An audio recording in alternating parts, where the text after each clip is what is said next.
ओम नमो भगवते वासुदेवाय नमः। भक्तों बोलो बृहस्पति भगवान की जय, भगवान विष्णु की जय। आज मैं आपको बृहस्पतिवार व्रत की कथा सुनाने जा रही हूँ। प्राचीन काल में एक ब्राह्मण रहता था। उसकी कोई संतान नहीं थी। वह बहुत निर्धन था। उसकी पत्नी बहुत मलिन थी, स्नान नहीं करती थी, पूजा पाठ नहीं करती थी, साफ सफाई में भी मन नहीं लगता था उसका। ब्राह्मण बहुत दुखी रहता था।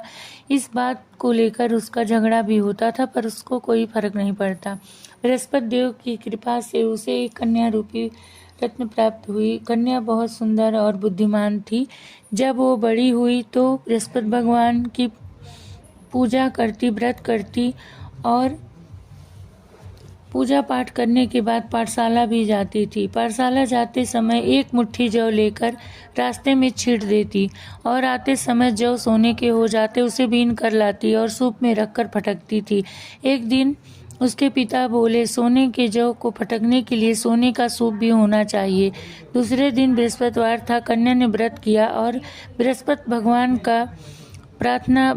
भगवान से प्रार्थना की कि हे भगवान, अगर मैंने आपका व्रत सच्चे मन से किया होगा तो मुझे सोने का सूप दे दें।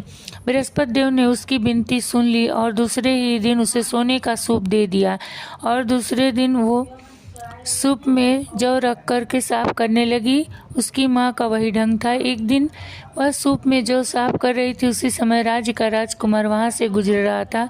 उसने कन्या को देखा और उसके कार्य को भी उस कन्या पर मोहित हो गया और घर आकर उसने भोजन पानी त्याग दिया। राजा ने पूछा, क्या बात है, किसी ने कुछ कहा या किसी ने तुम्हारा अपमान किया? उसने पिता की बात सुनकर राजकुमार बोले, पिताजी ऐसा कुछ नहीं, आपकी कृपा से मुझे कोई कष्ट नहीं, परंतु मैं उस लड़की से विवाह करना चाहता हूँ जो सोने के सूप में सोने के जौ को फटक रही थी। राजा राजकुमार की बात सुनकर आश्चर्य में पड़ गया और बोला, हे पुत्र, उसका पता तुम ही लगाओ, उसके साथ तुम्हारा विवाह मैं कर दूंगा। राजकुमार ने कन्या का पता लगाया और दोनों का विवाह हो गया। कन्या के जाते ही ब्राह्मण के घर में और गरीबी आ गई।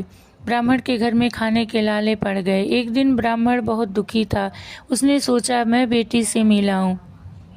ब्राह्मण अपनी बेटी से मिलने गया। बेटी को सारा अपना दुख बताया। बेटी ने पिता का दुख सुनकर वो भी दुखी हो गई और बोली, पिताजी आप माताजी को यहाँ लाइए, मैं माताजी को समझाऊंगी, उनको कुछ उपाय बताऊंगी जिससे आपकी गरीबी दूर हो जाएगी।